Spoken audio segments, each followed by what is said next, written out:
The next one in February is our big 17th century one, where you often like to do things. We have extra singers, we have a whole consort of strings, so one at a part, like not an orchestra, but like a chamber group of violins and violas da gamba, and a whole consort of brass, so 2 cornetos and 3 sackbuts, the early trombones.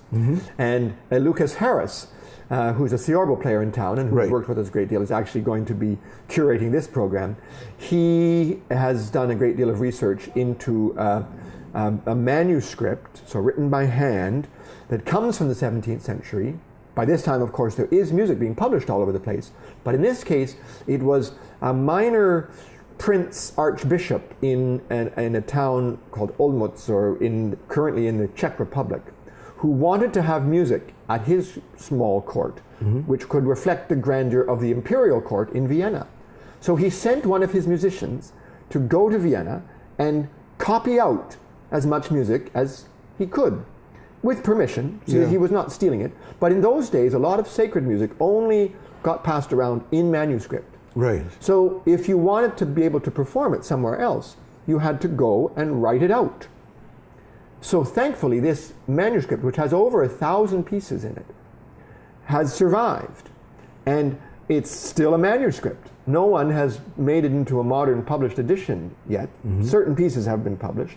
And it's a fantastic source of music from the imperial court in the middle and third quarter of the 17th century. And so this is like the emperor. We're talking about, when you talk about the emperor, this is the emperor's court. So this is grand music. So this is the opposite of what you said with your intimate Christmas program, or even the Paris program.